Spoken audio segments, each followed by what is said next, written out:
नमस्कार, मैं अशोक कुमार पांडे। स्वागत है आपका टीसीएच पर। क्या स्वागत करूं मैं। इस देश का जो माहौल है उसमें मुस्कुराने, स्वागत करने, खुश होने का कोई मौका ही नहीं मिलता है। आप सोचिए, दिल्ली में जो घटना आज हुई है, जिसका वीडियो वायरल है, यहां पर भी आप देख पा रहे होंगे वो वीडियो। कल्पना की जा सकती है कि भारत के अंदर, हिंदुस्तान के अंदर इस तरह की घटना होगी। नमाज पढ़ रहे हैं लोग सड़कों पर। इस वीडियो में नमाज का वक्त है, जुमे का दिन है तो नमाज का वक्त है, लोग नमाज पढ़ रहे हैं। चलिए, आपको नमाज पढ़ते हुए लोगों को हटाना था तो या तो जब नमाज पढ़ने के लिए बैठने वाले थे उसके पहले आप आ जाते, और या लाउड स्पीकर से या किसी चीज से आप कोशिश करते उन लोगों को हटाने की। ये एक जो पुलिस वाला है दिल्ली पुलिस का, ये जिस तरह से लात मार रहा है, आप देख पा रहे हैं कि इस देश में क्या हो रहा है। कल्पना की जा सकती है कि एक पुलिस वाला नमाज पढ़ रहे लोगों को लात से मार रहा है। मतलब बेशर्मी की हद है। अगर आपको याद होगा, कुछ दिनों पहले एक वीडियो आया था, एक सरदार जी गाड़ी से जा रहे थे, एक मुस्लिम नमाज पढ़ रहा था, बारिश होने लगी। अब बारिश में भी उसने नमाज नहीं रोकी तो सरदार जी बाकायदा अपनी गाड़ी में से छाता लेकर जाते हैं और तब तक छाता लेकर खड़े रहते हैं जब तक वो नमाज पढ़ता रहता है। और यहां पुलिस की स्थिति यह है कि नमाजियों को लात से मारा जा रहा है, बदतमीजी की जा रही है। भाषा क्या उपयोग की जा रही होगी आप कल्पना कर सकते हैं। ये जो पागलपन है, ये जो गुंडागर्दी का अधिकार है, ये इनको कहां से मिला है।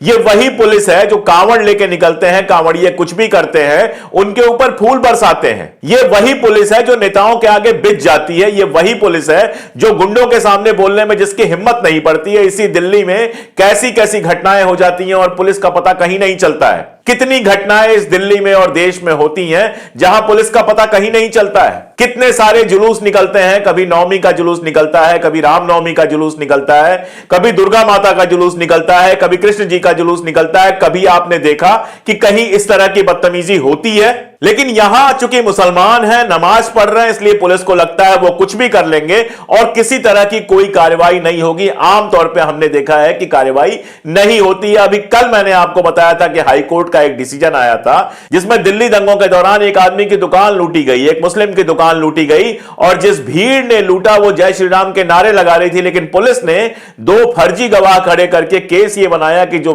भीड़ जय श्री राम का नारा लगा रही थी वो हिंदुओं की नहीं, मुसलमानों की भीड़ थी, और 11 मुसलमानों को 4 साल तक जेल में रखा गया। कोर्ट ने कहा यह बिल्कुल फर्जी मुकदमा था, और 4 साल जेल में काटने के बाद दिल्ली पुलिस की मेहरबानी से 11 मुसलमान कल रिहा हो पाए। 4 साल दिल्ली पुलिस की मेहरबानी से वो जेल में रहे, सिर्फ इसलिए कि फर्जी आदमी को खड़ा करके, फर्जी आई विटनेस, फर्जी चश्मदीद गवाह को खड़ा करके फर्जी केस बनाकर उनको फंसाया गया।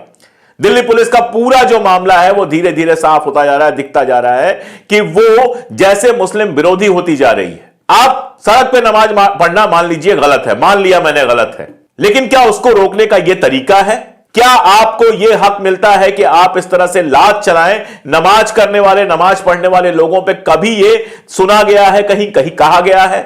आज यह वीडियो ट्विटर पे आया है, पूरी दुनिया में जाएगा। मैं आपको बता रहा हूं कि ये बड़े बड़े जो दुनिया के चैनल्स हैं वो इसको पोस्ट करेंगे, दुनिया भर के इन्फ्लुएंसर पोस्ट करेंगे, सारी दुनिया में जाएगा। हमारे देश के लोग सारी दुनिया में रहते हैं, सऊदी में रहते हैं, दुबई में रहते हैं, कतर में रहते हैं, कुवैत में रहते हैं, और केवल मिडिल ईस्ट में नहीं, इंग्लैंड में रहते हैं, अमेरिका में रहते हैं। दुनिया का शायद ही कोई ऐसा मुल्क होगा जिस मुल्क में हमारे लोग ना रहते हों। जब यह वीडियो उन मुल्कों में जाएगा जो दीगर धर्मों के, दूसरे धर्मों के मुल्क हैं, जहां हमारे लोगों को पूरी आजादी मिली हुई है, प्रधानमंत्री महोदय जाते हैं और यूएई में बाकायदा मंदिर का उद्घाटन करके आते हैं। एक मुस्लिम देश में आपको मंदिर बनाने की अनुमति मिलती है, कोई रोकता नहीं है, मंदिर बनती है। पहले से भी दुबई में मंदिर है जहां पर पूजा पाठ होती है और कोई बदतमीजी नहीं करता है। जब वहां के लोगों के बीच में यह वीडियो जाएगा तो हमारे देश की क्या इमेज बनेगी, लोग क्या सोचेंगे हमारे देश के बारे में, और अगर इसका रिएक्शन हमारे लोगों को बाहर झेलना पड़ेगा, उसका जिम्मेदार कौन होगा? मालदीव जैसा छोटा सा देश था जिसने हमारी सेना को वहां से निकाल दिया, जिसने पूरे तरह से हमसे संबंध तोड़कर चाइना से संबंध बना लिए। सारी बातें यहां पर हो रही थी। लक्षद्वीप में जाके प्रधानमंत्री 2 मिनट के लिए घूम आए तो हल्ला हो गया कि अब लक्षद्वीप मालदीव की जगह ले लेगा। तब भी मैंने कहा था और अब भी मैं कह रहा हूं कि ये जो इस तरह के वीडियो जाते हैं मालदीव जैसे देश में जहां 80% से ज्यादा मुसलमान हैं, तो वहां के लोगों के बीच में किस तरह का गुस्सा आपके लिए पैदा होता है आप समझ नहीं पा रहे हैं। अपने पूरे देश की इमेज आप पूरी तरह से बर्बाद कर रहे हैं। आप अपने देश को बदनाम करने के लिए, बर्बाद करने के लिए पूरी दुनिया में हमारे मुल्क की नाक कटाने के लिए जिम्मेदार है ये पुलिस वाला और वो लोग जो ऐसे पुलिस वालों को संरक्षण देते हैं। वहां पर भी जनता सड़कों पे आई है, ट्विटर पे काफी बवाल हुआ, इमरान प्रतापगढ़ी से लेके और तमाम सारे लोगों ने इसको पोस्ट किया है और पोस्ट करने के बाद पूरे देश में इस पर बात हो रही है। वहां भी जो लोग, ये इंद्रलोक के पास की बात है, इंद्रलोक के मेट्रो, जो दिल्ली में इंद्रलोक है उसके मेट्रो स्टेशन के पास की बात है, वहां पर प्रदर्शन भी शुरू हो गए हैं। आगे क्या होगा मैं नहीं जानता हूं, लेकिन यह वीडियो मैंने सिर्फ यह कहने के लिए बनाया है, यह बताने के लिए बनाया है कि अगर इस तरह के पुलिस वाले को सजा नहीं मिलेगी, अगर इस तरह के गुंडागर्दी के, धार्मिक विद्वेष के जो व्यवहार है उनको बढ़ावा दिया जाएगा, तो यह हमारे अपने देश के लिए घातक है। हमारा देश जो पूरी दुनिया में लोकतंत्र के लिए जाना जाता है, हमारा देश जो पूरी दुनिया में सांप्रदायिक सद्भाव के लिए जाना जाता था, हमारा देश जिसके बारे में लोग कहते थे कि इतने सारे धर्मों और जातियों के लोग यहां पर मिलजुल कर रहते हैं, उसकी पूरी इमेज का सत्यानाश हो रहा है और इसकी कीमत हमारे देश को चुकानी पड़ेगी। इसलिए यह सिर्फ एक आदमी का मुद्दा नहीं, यह पूरे देश का मुद्दा है।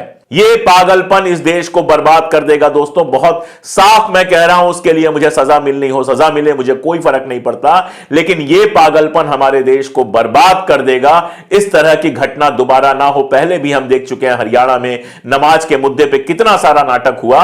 ये जानबूझ के मुद्दा बनाया जाता है, जानबूझकर सांप्रदायिक विद्वेष फैलाने के लिए इस तरह की घटनाएं होती हैं।